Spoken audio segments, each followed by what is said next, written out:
lower body workout for you today.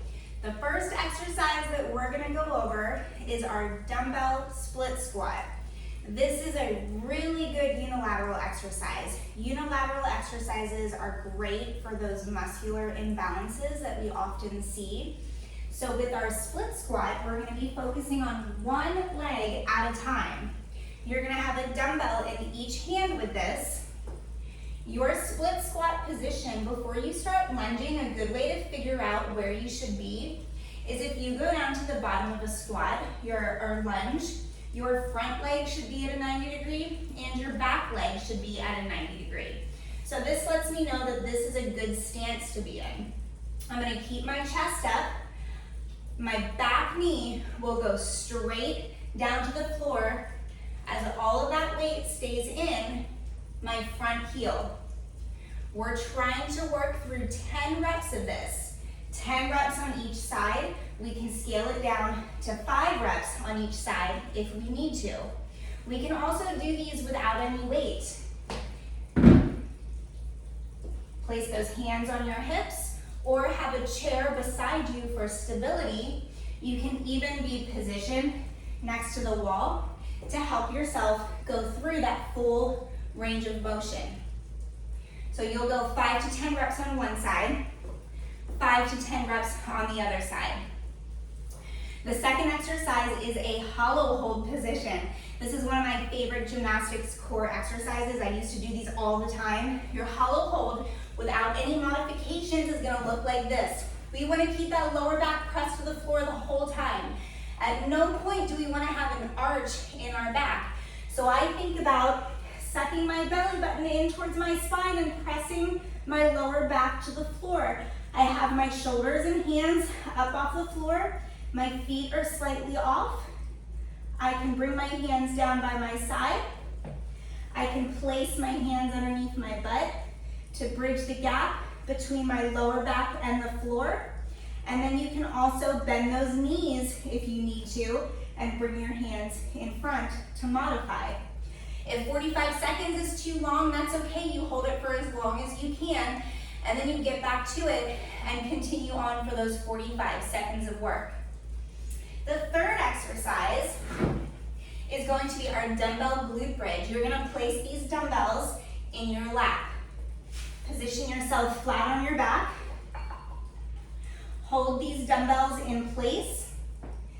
Feet are in line with the hips. You will drive through your heels. Squeeze those glutes at the top. Lightly tap your hips to the floor. Drive it right back up, keeping those feet planted firm on the floor the whole time. After 15 reps, you will hold for 20 seconds at the top, really focusing on squeezing those glutes as tight as you can. If we need to modify, we can place the weights on the floor and go through the same range of motion, but doing an unweighted glute bridge. The last exercise is alternating jump lunges, another one of my favorite exercises. This is a very explosive unilateral movement. We're gonna bring ourselves into that same lunge position that we did with our split squat. Back knee straight down to the floor. Control it on the way down. Drive and switch. So they're always fast transitions with the jump. If we're not comfortable with jumping, we're just gonna go alternating lunges, stepping it back or forward, and having something there for balance if we need to. Now, if our range of motion is not allowing us to go down all of the way, that's okay. We just go as far as we can, even if we're not bringing that knee all the way down to the floor. But what I'm focusing on is deep breath in on the way down. Exhale as you stand it up. Deep breath in on the way down. Exhale as you stand it up. The reason why we breathe like that is to help keep our core tight through the movement. You will go through that combination for 4 rounds, but modify those rounds down as you need to. Remember, another way you can modify is by decreasing the reps. That is part 1 of today's workout. You will have a 2-minute rest, and then we go into part 2, which is 6 rounds of 12 dumbbell front squats and 6 no push-up burpees. Your dumbbell front squat, the weights will be positioned in the front rack position. We want to keep those elbows up as tall as we can all the way through our squat. Showing you from the front, feet in line with the shoulders, toes slightly turned out, elbows pointed in front, keeping those elbows up tall all the way through the squat. We can modify by holding one weight.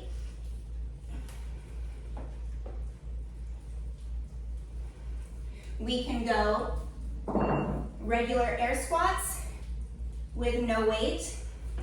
And then we can always help with our range of motion by doing elevated chair squats, bringing those hips down and back.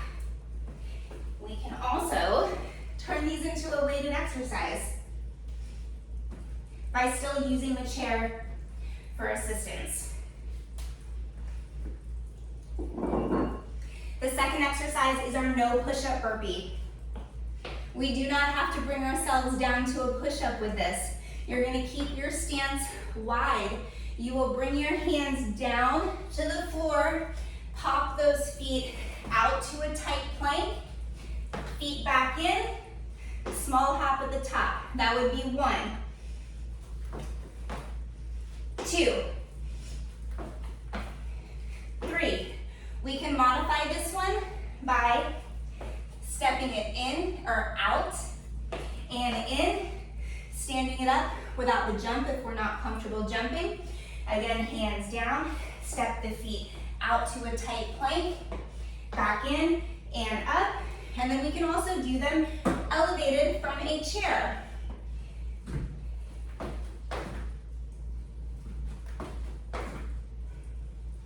You'll go through that for 6 rounds or scaling it down as you need to. 2-minute rest, on to the third part, which we're finishing off with another core workout. So your core workout today is 3 rounds of 12 Spider-Man planks. These are 2 count. So that means really you're going 24 reps with each set. Your Spider-Man plank, you will be on your elbows for this.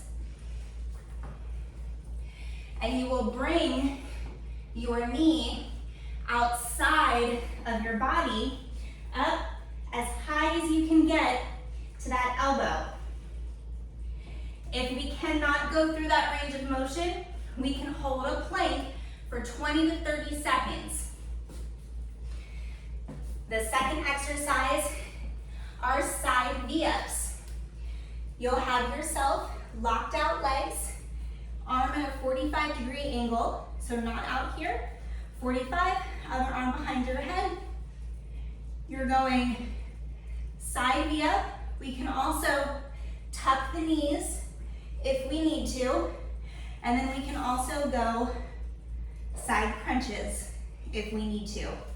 All of those modifications are acceptable because there's always modifications for anything to get you through the workouts. Enjoy, guys. Have fun with this one.